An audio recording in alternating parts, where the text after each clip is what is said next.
Well, good morning, everybody. Happy weekend. You're listening to the RepcoLite Home Improvement Show, sponsored by Benjamin Moore. And before I jump into the show, I've got a question that just popped into my mind, and I need to know the answer. I need to know. Here's my question. Do you typically, when you go to bed on Friday night, do you go to bed knowing what your projects and plans are going to be when you wake up on Saturday? Or do you go to bed on Friday night, completely unaware of what your weekend plans are going to be? Do you decide in advance and then go to bed with that plan in mind and then wake up and jump in? Or do you wake up and think, I don't know what's coming. I'll just live with this on the fly. Let me know. I want to know.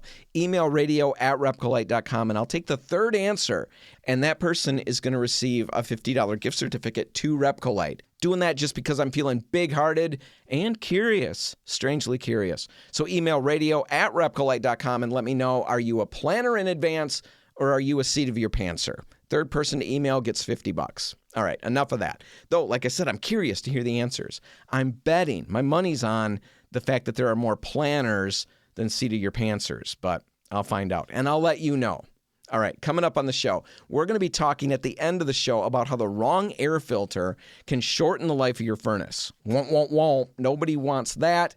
I'll tell you about that and how you can make sure that doesn't happen to you. That's coming up at the end. I'm also going to be talking with interior designer Andy Yates about a couple of listener questions. One of them in particular is really, really great. It's really fun. It involves a listener who wrote in anonymously. And basically what she's got going on is she says her husband has picked a terrible green for a room in their home, and she is looking for advice on how to override that decision without starting a great big fight. So we're going to be helping with color, and we're going to be doing a little marriage counseling on the side. That's coming up in a bit. We'll also be talking about Festool sanders, some tools and products that we picked up at RepcoLite, earlier in the year, I would say for sure. And we'll talk about those in a demo day that we've got planned. It's going to be happening at the RepcoLite in Byron Center on October 8th. I'll get you all the info on that. We'd love to see you there. But right now, let's get to the paint point for the week, the meat of the show, the thing everybody waits for every single week. And I want to start this particular paint point with a quick caveat. I'm not a complete idiot. It's just that I learn by trial and error better than any other way. And I just happen to be willing, to clearly explain my errors on the radio. So I'm not a complete idiot. I wanted to get that out there right off the bat. Maybe that's the truth. Maybe it's a lie. Maybe I really am a complete idiot. I'll leave that for you to decide. Just don't email me about that one. I don't want to know what you think about that one. Okay, here's the paint point for the week. I've got a horrible track record when it comes to windshield wipers. Of all things, windshield wipers. The bane of my existence, it seems. To make this point, I want to go back to one particular experience that's burned in my memory. It began when my wiper, of course, the driver's side wiper, broke. It was there 1 minute, and I'm driving happily along in the rain. It's just doing its thing. And then all of a sudden, whoop, something flies off of the car, and then there's this horrible grinding sound as the metal arm, the only thing that's left, is sitting there scraping over the windshield. That horrible sound that it makes? That's what's going on. Well, fortunately, when that happened, I was near enough to a store, and I was able to quickly swerve in and make my way to the department where I found all these windshield wipers. And this was a long time ago when this happened. One of my first times having to deal with a broken windshield wiper.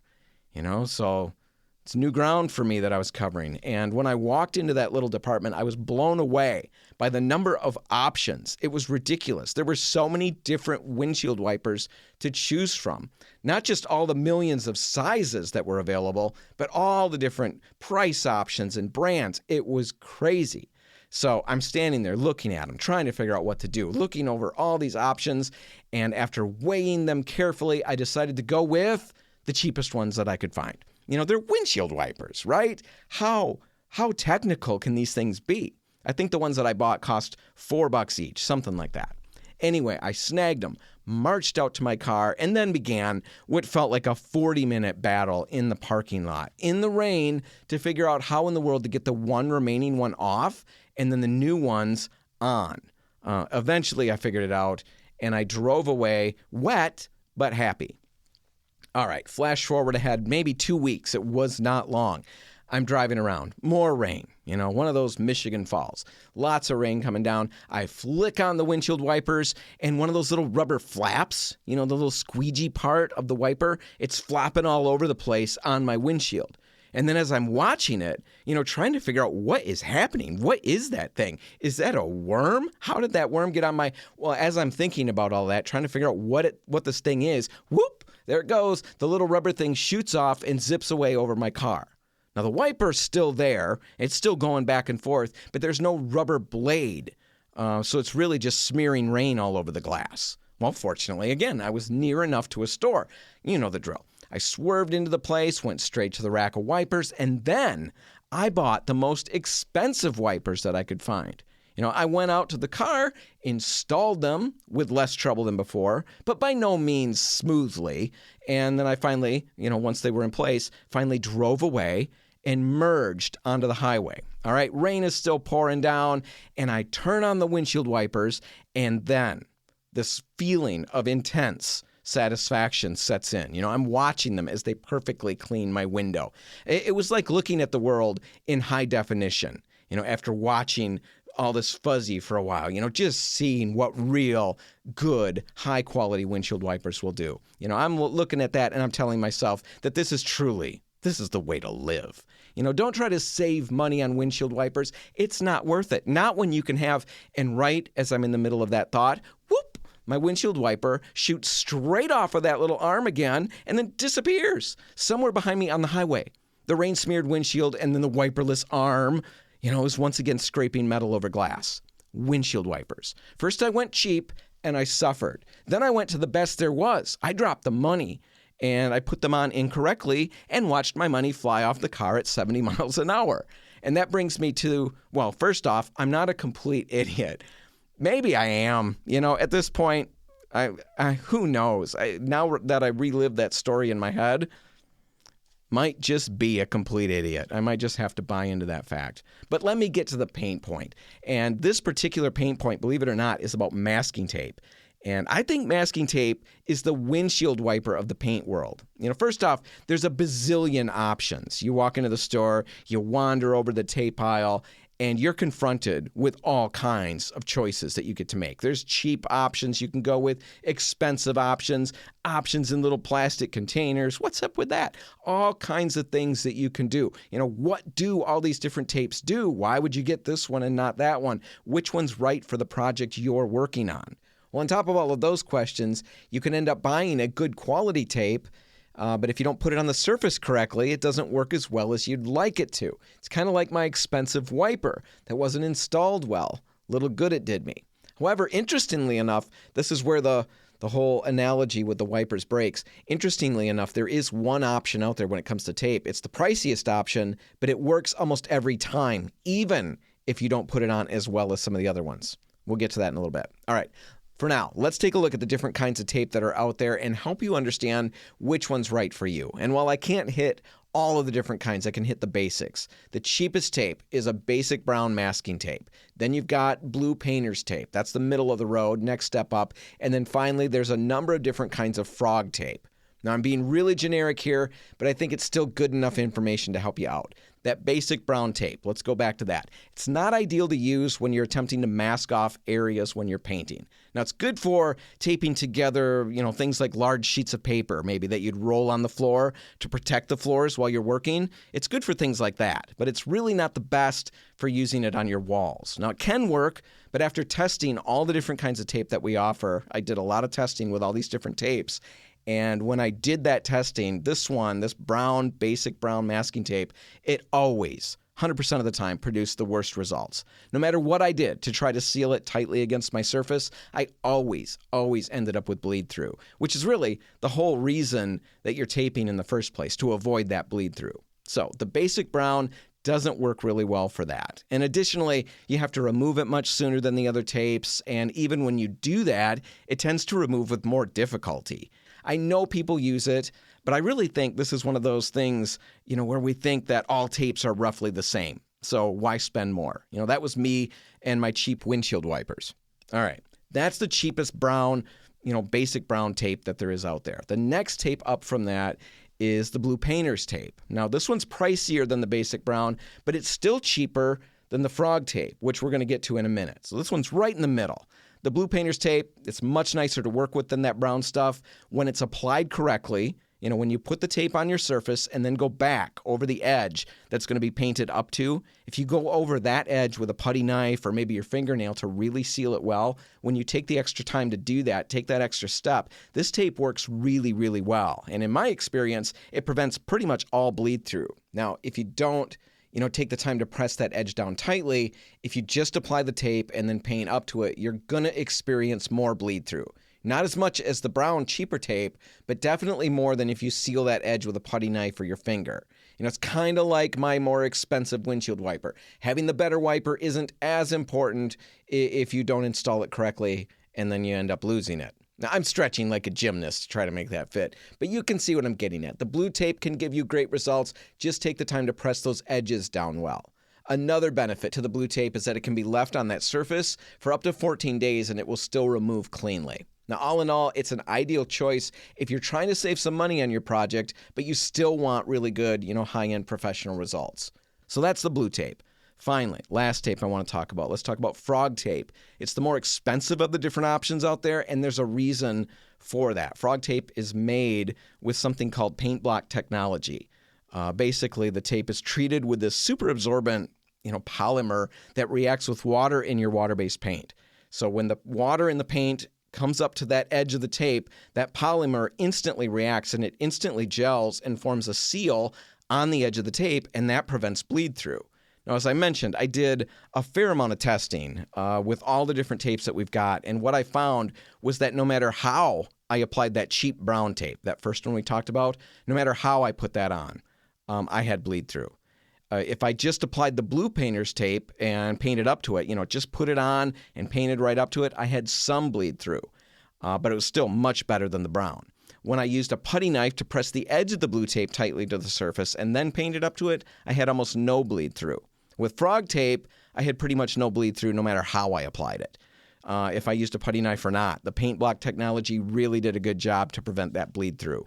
So one last thing to mention, we have a couple other tapes that I should highlight here. FrogTape makes one and 3M makes another. A couple other tapes that are for delicate surfaces like wallpaper or freshly painted areas. Now those tapes, they've got a gentler adhesive that will allow you to tape off those delicate areas and then still remove the tape without causing damage. So keep that in mind. If you've got a unique taping situation like that, ask about the delicate surface tapes. Great way to go. All right, it's a ton of info. Hopefully it helps you understand the tape section just a little more. Not many of us like taping. I can't think of anybody that really likes taping when we do a paint project. But here's a couple things, one last minute thing to think about. Taping is going to take you probably the same amount of time no matter what tape you use. If you use the cheapest brown tape or the best FrogTape, same amount of time, same amount of displeasure with the work, if we want to say it that way. But your results are going to vary dramatically. Depending on the tape you use. If you use the cheap stuff, you spent all that time, didn't enjoy the work, and now you don't even enjoy the end results. At least with the FrogTape or the blue tape, if you take the time to press it down right, you still won't enjoy the process, but at least you'll love the results at the end, and that's a big win. All right, that's the paint point for the week. Now let's take a break, and when we come back, we'll be talking about Festool sanders. That's all just ahead. Stick around.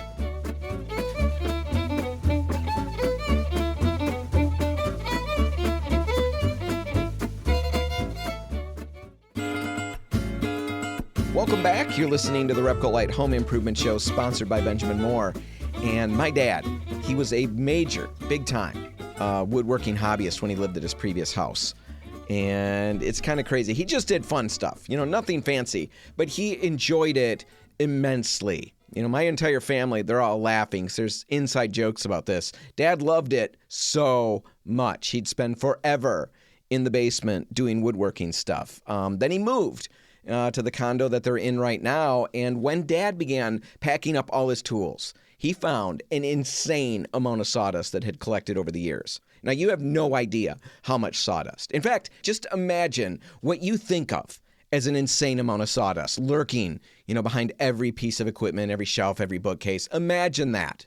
Got the picture in your mind? Now triple it and then multiply that by 10. That's what Dad had. In fact, he had so much that when he moved to the new condo, he pretty much abandoned his whole woodworking hobby. He still does some of it, a little bit, but nothing like he used to. He doesn't wake up at 4 in the morning and saw and cut wood and do all of that until 9 at night. Not anymore. No, Dad's become more reasonable. But really, it's just too much mess. He quit because he didn't want to create all of that mess, all of that sawdust in the new place. It was disheartening. It killed his hobby. It's a little bit sad.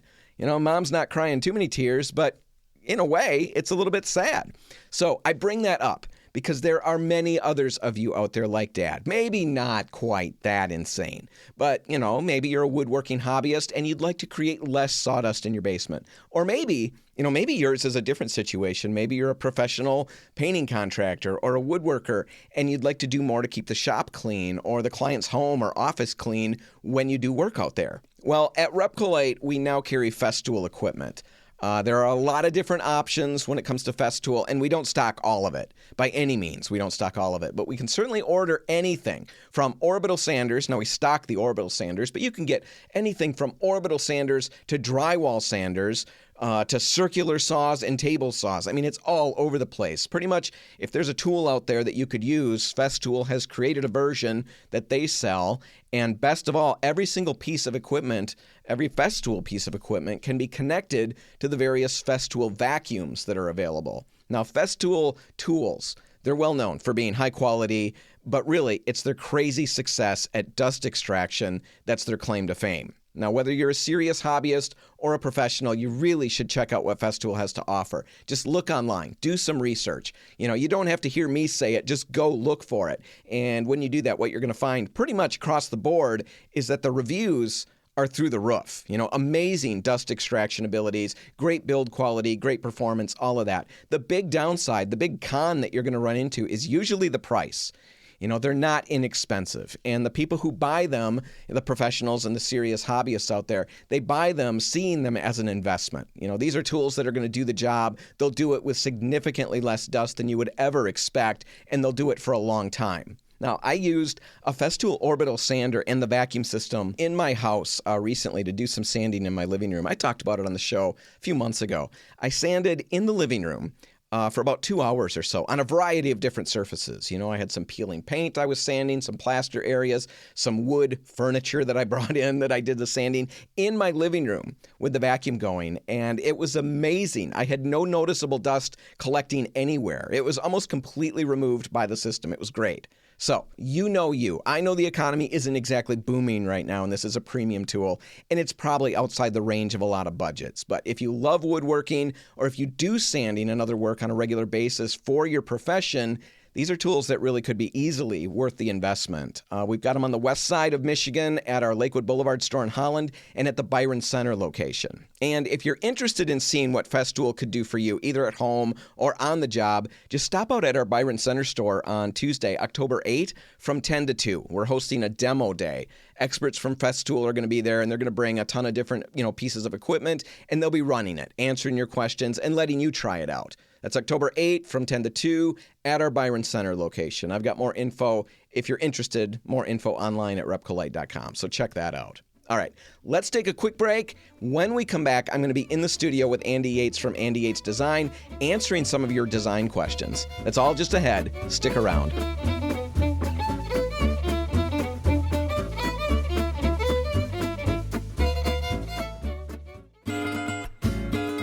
And we are back again. You're listening to the RepcoLite Home Improvement Show, sponsored by Benjamin Moore. And I am super excited about this segment. I am joined by Andy Yates from Andy Yates Design, and we're going to answer your questions. Andy, thanks for being here. Thank you very much, Dan. Good morning. Well, good morning to you, too. Now, let's jump right in, Andy. I've got a question from Megan in Grand Rapids, and it's a long question, but I think you'll get the gist of it pretty straight up. I'm working with a small bedroom, and my son wants to paint everything dark. He's picked out a relatively dark charcoal color and wants it on everything, including the ceiling. I keep telling him it's going to make the room feel small and boxed in. There's just one small window on a west-facing wall. What do you think? So there, Andy. There's a lot there. You've got a child. I don't know the age of the child, but all his hopes and dreams hang on this charcoal color, and mom is saying, nuh-uh. Who's going to win, Andy? Wow, I do feel very responsible answering this question. I will say that if the charcoal hue, again, isn't too dowdy or heavy, thinking about how much, balance of black and white it has versus other hues in it, I would suggest ensuring that it's kind of a more joyful charcoal in a way, if that's not an oxymoron. But most importantly, like the face of a chimney sweep, right? In old London, They go down and they come up and they got that bright smile, a little bit of charcoal on their face, that kind of happy charcoal, right? I'm imagining that it's closer in my mind to maybe like a battleship gray, adding some blue into it so that it does have a sense of rather flat ash, but being calming, a little more dynamic. I love to paint rooms monochromatically, trim, walls, ceilings. I think that especially when you adjust the sheen, so satin on your trim, flat or matte on your walls and ceilings, it still adds levels of interest. The concept of charcoal on the walls and the ceiling and the idea that Megan expressed that it would make it feel smaller and boxed in, it's a complex psychological approach because it's all about how you curate the other elements in the room. So on its face, no, the room is not necessarily going to feel smaller if it has that moody dark hue everywhere. Dark colors recede, right? And light colors reflect light, so they approach you. So I often use this analogy. Imagine you're sitting in a dark theater with the screen on, knowing that all of the walls and ceiling are black. In that instance, you can't really tell where the walls are because they've disappeared. They're receding away, and you can't really see the ceiling, so you don't know how tall the space is. So dark colors can have that effect of actually kind of making a space feel a little bit more expansive because the boundaries disappear, which again, psychologically is interesting. If it is a small room and you want to make it feel larger, especially if he's uncomfortable with it after you paint it, I would say focus on adding elements that balance that dark. So lighter drapes and bedding. What is the carpet? Does the floor kind of reflect light up onto those walls? Is there, a large enough kind of bright light fixture in the ceiling to break up that plane?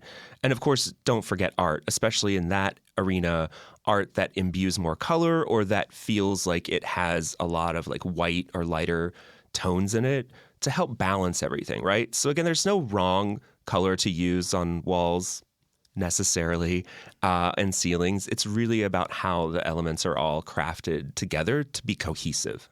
All right, perfect. I think that gets to what I don't think that gets to the answer Megan was hoping to hear. I'm really interested in a follow-up, Megan. I would love to see photos after you paint this bedroom and learn about how your son reacts to it. Yeah, there's a kid somewhere in Grand Rapids giving high fives to somebody. Maybe it's just his siblings, but he just won. All right, last question that I've got for the day, and this one, the asker, the questioner, is going to remain nameless just in case, and you're going to see why in a minute. Anonymous says, my husband thinks he has a good eye when it comes to color. Right now, he's picked out colors for our family room, and the green he's chosen for the walls is terrible. I don't want to fight, and I don't want to hurt his feelings, but I can't see how this green is going to work. How do you deal with situations where clients maybe want a color that you think looks bad, if that ever comes up? So, Andy, you've got to help us with some relationship issues in this one. Yes. Dr. Andy, what would you say about this one? I would say that often my job does lend itself to a little bit of marriage counseling. And this is a very common situation because everyone sees color differently. No two people look at the same hue and see it exactly the same. But we can't articulate that to someone because they can't use our vision. So I don't want you to fight either. I want to make peace. I'm a natural peacemaker. There is a way to resolve this. I would say first and foremost, if you've selected the green and you haven't actually placed it on the wall, paint a sample of it and live with it for a while and discuss it openly and honestly. I think in good conflict resolution, you want to avoid negative language. So try not to use words that feel like an attack and keep it. How about terrible? The green he's chosen is terrible. Is that perhaps leaning a little too much into the negative? I would want to dig deeper and say why. Is it terrible because it reminds you of pea soup? Is it terrible because you just don't like it? The more you can articulate what you're feeling and why, the easier it will be for someone to empathize. So just to say that's a terrible green and you picked that is really kind of saying that you are terrible, right? That isn't a nice delivery. It's not going to get you where you want to go. Right. It isn't very productive. So I would look at the color on the wall, live with it for a little bit, paint a large section and talk about it. Talk about it in the morning, in the evening, and not when you're stressed or tired or right. Find a really good day when you're both in a good mood and prepare yourself, right, to think about that. It's also kind of important to look at how that green is going to be juxtaposed with other colors because it will change. How does it reflect the flooring in that room? What will the ceiling color be and how will it reflect onto that green? Would you add a white with some more pink in it to kind of contrast and look at neutralizing it a little bit? So many factors. Or just hire a designer because you need a neutral arbitrator. Someone really could help a lot. Right. And I have consultation packages, flat fee consultation packages. I know every designer I know will do this probably either as a specific color consultation or just, an in-home visit for 1 or 2 hours to solve whatever issues you have in that time. And that could be really helpful because then it's not pitting you against your partner. You're inviting, a neutral third-party expert to come in and help mediate and hopefully arrive at a great solution, which might be that this green works or something very similar works better that you can both agree upon. There's millions of greens that exist. I'm sure you can find a hue that satisfies you both. That's very lovely for your home. Yeah, definitely with the sampling. Benjamin Moore samples are available, 8 ounces, $5.99. I think it's a very inexpensive buy-in to be able to actually put paint on the wall and take a look at it. And like you said, to analyze it over the course of a length of time.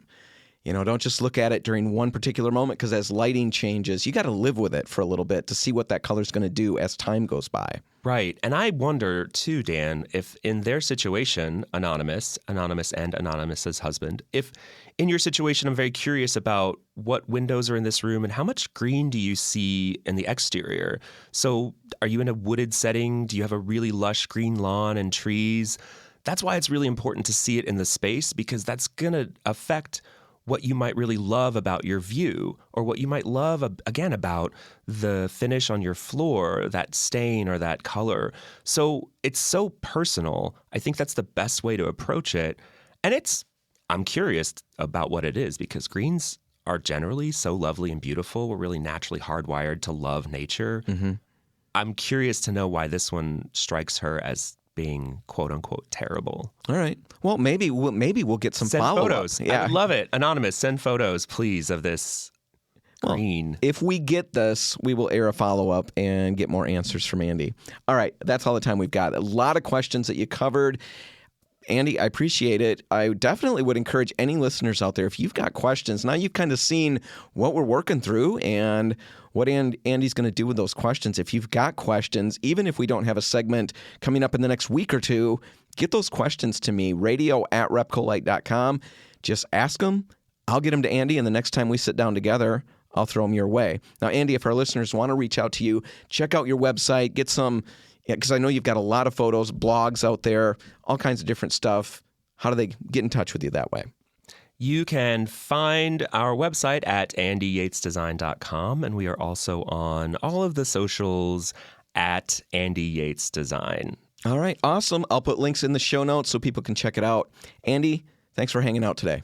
Thank you, Dan. It's been great.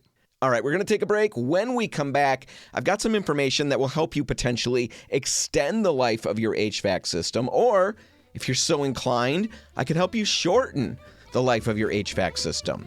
Whichever side you align with, I've got info for you. And that's all coming up next. Stick around.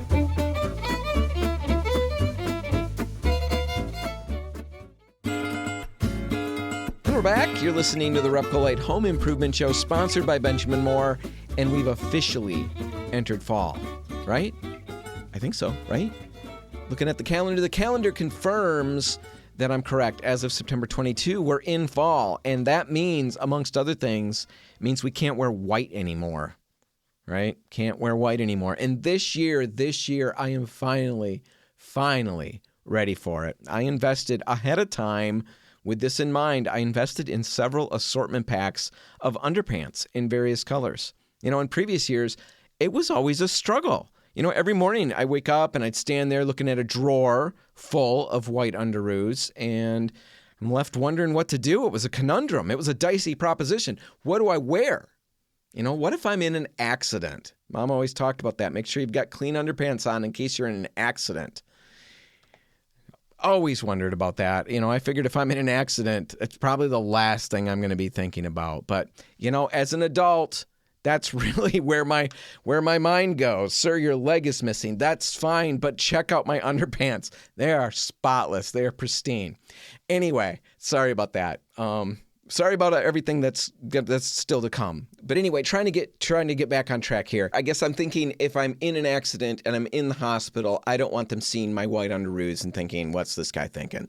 It's fall. It's after Labor Day, right? So this year, I've got an incredible assortment of colors to choose from, and life's going to be easier. That's the bottom line. That's what I was trying to get at.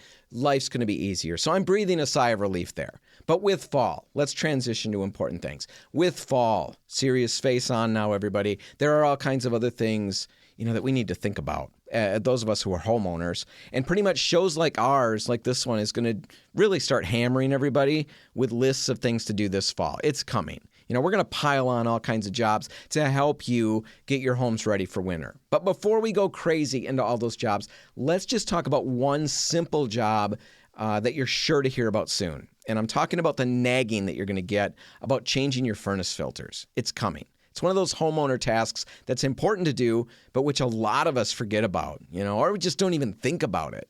And yet it really can make a big difference in how your HVAC system runs and how long it runs.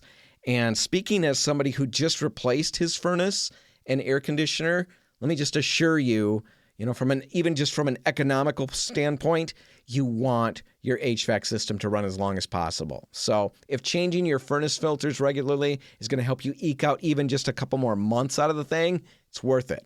All right, so change your furnace filters. There, done, right? No, not so fast. There's something really interesting about this seemingly simple, no-brainer project. And here's the deal.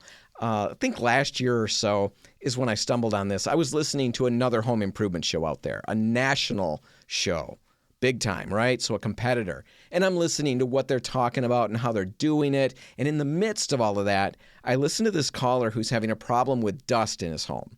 Now, he had his ducts cleaned, you know, his ducts, his air ducts, not his quack ducts, his air ducts. He swapped out his furnace filters for better ones, and then he went a step further and then doubled up those furnace filters. But he was still battling dust.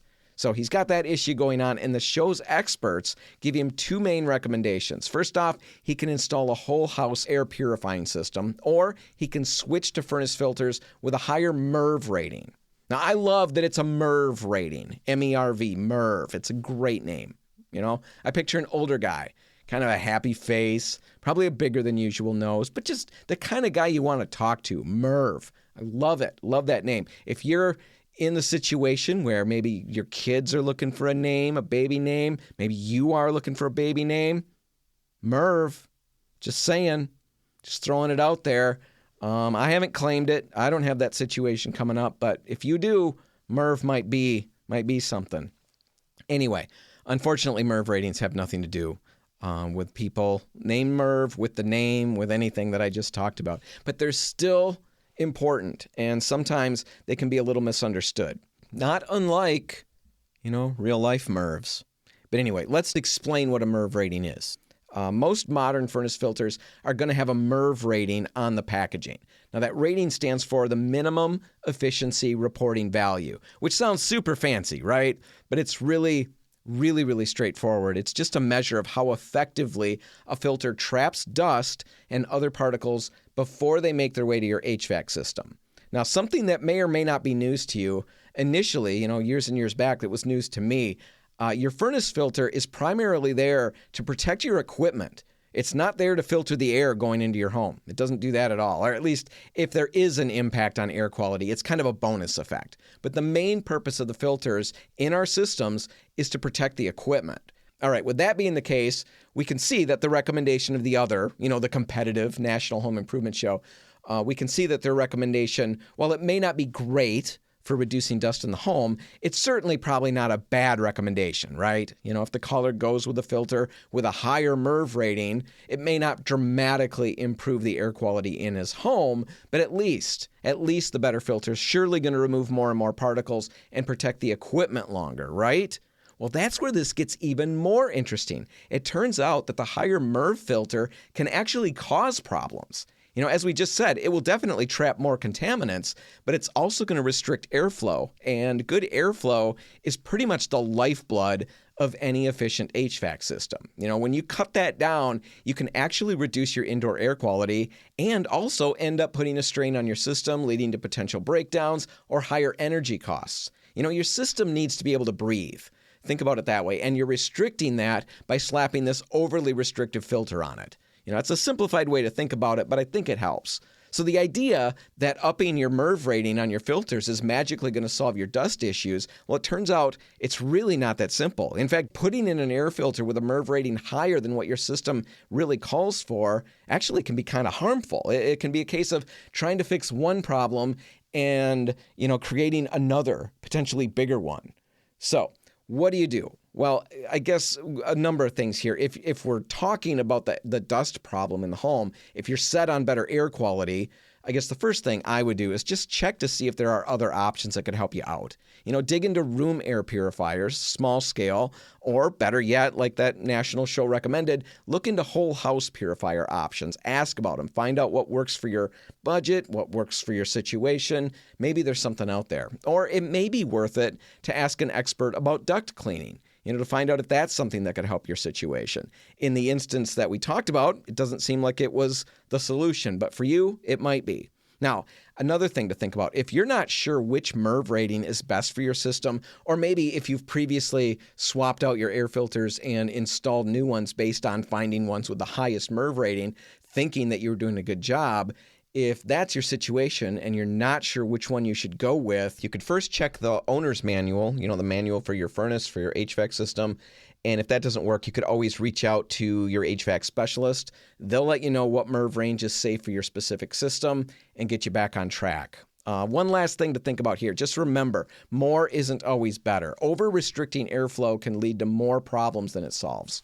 And that's going to do it. That's all the time we've got. Thanks for tuning in every week and for telling others to check out the show. Really appreciate that. That really helps. Also, if you want to catch this episode again, you can find it online at RepcoLite.com, or if you want to find the podcast, you can search for the RepcoLite Home Improvement Show on YouTube, Spotify, Audible, Apple Podcasts, pretty much wherever you get your podcasts. And if you're like my mom, or, somebody in that age range, and you're wondering, what is a podcast exactly? Well, all it is it's just like a radio show, only you listen on your phone or your computer whenever you want to. And best of all, if you subscribe to the show, just click a little button. It's free. Subscribe to the show, and you'll never miss another episode. All right, so check that out. Last thing, I'm entirely on my own now with the RepcoLite social media pages.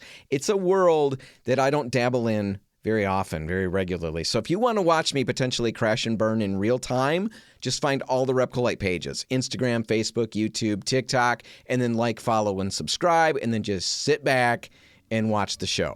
All right, that's enough business for the day. Whatever you do today, make sure paint's a part of it. Have a great weekend, everybody, and I'll see you next week. I'm Dan Hansen. Thanks for listening.